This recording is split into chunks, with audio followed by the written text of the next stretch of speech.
Thank you, everybody. Welcome to the Parks, Library, and Arts Committee for Tuesday, January the 1st.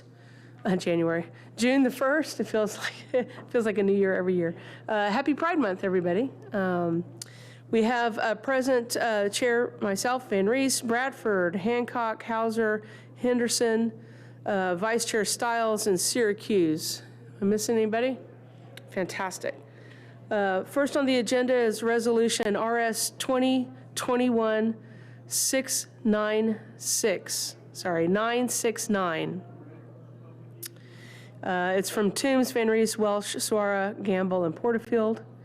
Accepts a Racial Equity in the Arts Leadership, also known as REAL, program grant from the National Endowment for the Arts to the Metro Arts Commission to support expanded professional development opportunities and equity training for Nashville-based arts leaders. Do I have a motion? And a second? Is there any conversation about this? Anybody from Metro Arts want to speak on this? Please go ahead. There's a microphone over here. Thank you. Hi, everyone. Thank you for considering the resolution. We're so excited that the NEA accepted this and is offering this award. I've been partnering with the Curb Center at Vanderbilt, and we're really excited. We do have speakers that we're connecting with and a new curriculum, and if it's all approved by you, we'll have funding available for the next cohort of racial equity and arts leaders to actually have project money to put into place the practices and ideas that they'll be working on at the first part of the racial equity and arts leadership training that should start at the end of August or September. Fantastic. Yes. Yes. When it says art leaders, does that mean teachers or community art programs, or what does it mean? Right, so we'll restrict the program, at least in this iteration, to folks that are in arts organizations that are at the manager or executive level in an arts organization in Nashville. Okay. To the arts organizations already receiving some grant funding in our universe. Eligible, correct, Okay. yeah. Any other questions about this program? Fantastic. All those in favor? Anyone against? Thank you so much. Okay, we're on to Resolution 2021-972. Accepts an in-kind grant from the Friends of Shelby Park and Bottoms to the Metro Board of Parks and Recreation to provide improvements to the Shelby Community Center basketball courts. Do I have a motion? Second. Discussion. Anybody want to speak on this? Anyone from Parks? Any questions you guys have? Sounds like a good idea. All right, all those in favor? Aye. Anyone against? All right, one more thing. This is a bill 2021-742. Declares a parcel of property owned by the Metro government located at Brick Church Pike, unnumbered, to be surplus and authorizes the sale of the property to Habitat for Humanity for the purpose of constructing affordable housing. There is a proposed substitute from Toombs, which is not attached.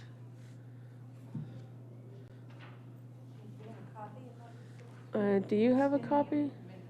It is in the amendments packet, which is somewhere inside my phone. Oh, thank you so much. Toombs is not here to explain the amendment, but and it really just clarifies the language about the park and kind of strengthens that requirement for a park. right. So well, first let me move the bill. Okay. In discussion of the substitute, I don't know if you guys had a chance to read the substitute. I'm just now looking at it. Okay. It does, as she's indicated, talks about changing the word property to parcel, which is just housekeeping. Habitat Humanity agrees to purchase the parcel for the amount of $584,615 to be used for the construction of 26 new affordable homes.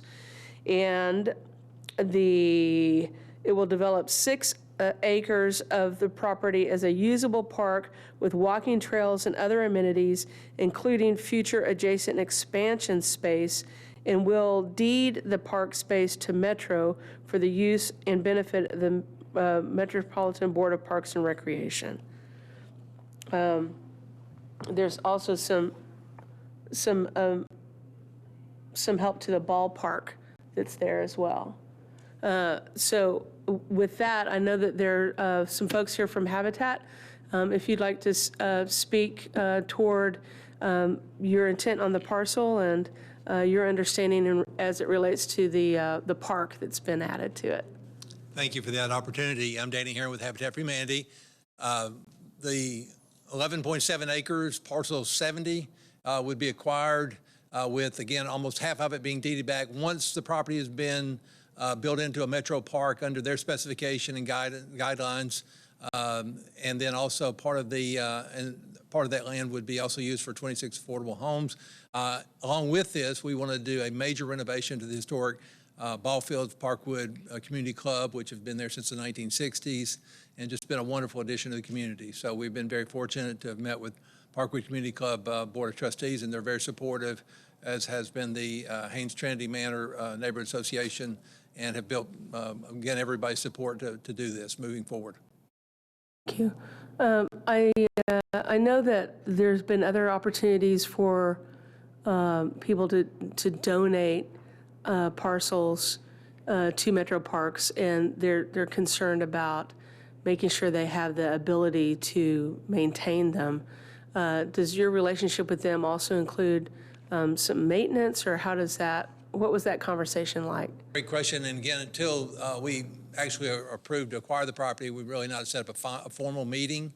But in that, we would have to have their approval prior to closing on the property that they would be willing to, and we understand that kind of burden long term, even though we're going to do the capital improvements, but maintaining it, we would request be held by the parks. We're having another meeting with them next month. Okay. I would like to go ahead and move the amendment in case we didn't do that clearly, right? Okay, so we are talking about the substitute. Are there any other questions about this that we have as a Parks? Yes.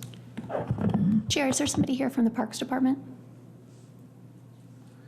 I'm surprised that we do not see somebody here. Somebody from the Parks Department. I'm here from Parks, but I do not have any information on this particular subject. I know that there are other, as I mentioned, other parcels that people are graciously wanting to give back over, and there's been some discussion about even maintenance endowments and things of that nature so that it can make sure and happen. And so I don't see that, just a legal question in proceeding with this. Does that prohibit Metro Parks from continuing their discussion as to how the parcel would be deeded over? Or are we basically saying we agree if they agree? So I guess I'm not sure that I understand the question. So are you asking that, like, does this end the conversation, or will it have to come back to council? Yeah, I just want to make sure that we're not making a decision without making sure that the Parks Department has the decision as to whether or not to accept the property. Chair, I think my first question would be to Parks, just from a process standpoint. So to Chair Lady Van Reese's point, this comes up quite often, whether with private development or nonprofit. I mean, this sounds like a wonderful partnership. Please know generally, like, we're absolutely supportive of this. But I just want to understand the order of operations for Parks kind of process the assessment of the property as something that we want to sell or get rid of. And then has this gone through the Parks Board already?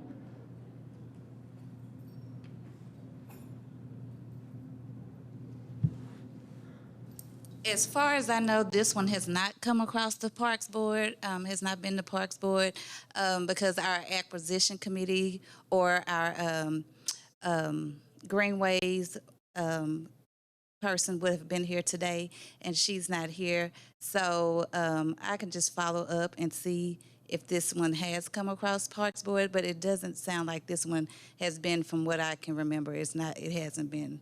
I haven't heard anything about that. Be able to proceed without the Parks Board? Let me just find out. Just let me step out for a second. We've had multiple meetings with Parks, have been very favorable in the conversation. What we understand, we won't go to the Parks Board until after the approval from Metro Council. But we've had multiple meetings with staff who've been very supportive. They've made clear there's two parcels, parcel 70, which is 11.7 acres. There's a 53 acre tract, parcel 71, which our goal is, and it's that it would be walkways for the future for green space, but that's not part of that, and they have certainly made no commitment on that. But we're focused on the 11.7 acres, and they so far have been very receptive to talking, through that. Chair, could I amend the motion to just add a re-referral with the request to the Parks Department that they need to have somebody here who can speak on this at next committee, please? I agree. Yeah, and I was just going to point out that, so Section 4 of this substitute does, the council would accept the 6-acre park, but it's on the condition that the Parks Board accepts the park as well. So I don't think that the Parks Board has met or had a decision yet. To reiterate, the motion is to approve with re-referral prior to third reading, with having someone here from Parks to just verify that all the Ts are crossed and the Is are dotted. Yes. Oh, thank you very much. So move the substitute. All in favor? Aye. Okay, voting on the substitute, I move that we approve with a re-referral. Chair Toombs is here. Yes. So Hello, Chair Toombs. Yes. I have a question, and Hannah may be able to answer this, and it's not just this bill, but looking at the folks that will be living in the Habitat for Humanity homes, and they're moving in with the understanding there's going to be a park here.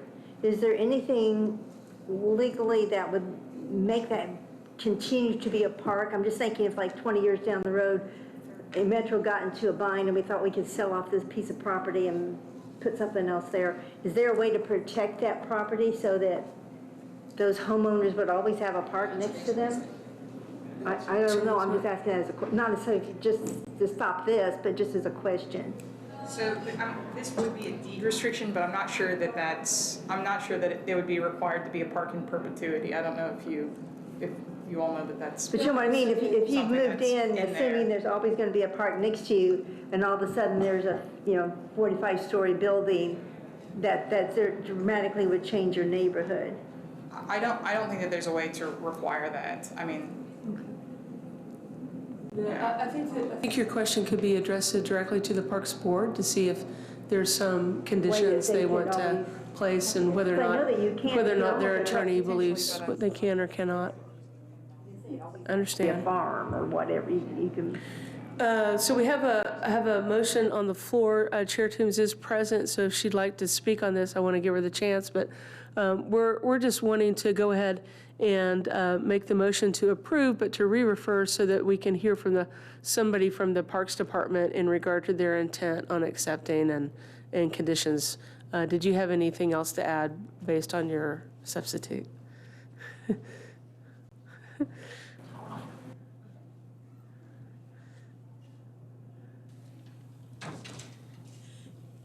Thank you, Chair. Just briefly, this is a really, really, really good project for District 2.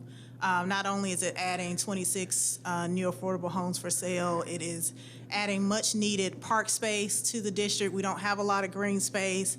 It also includes significant renovations to the Parkwood Ballpark, which has been a privately owned park for decades. Many children have played baseball there, and it's in bad need of renovations. And so this is just really an awesome opportunity for the community, and I appreciate my colleagues' support.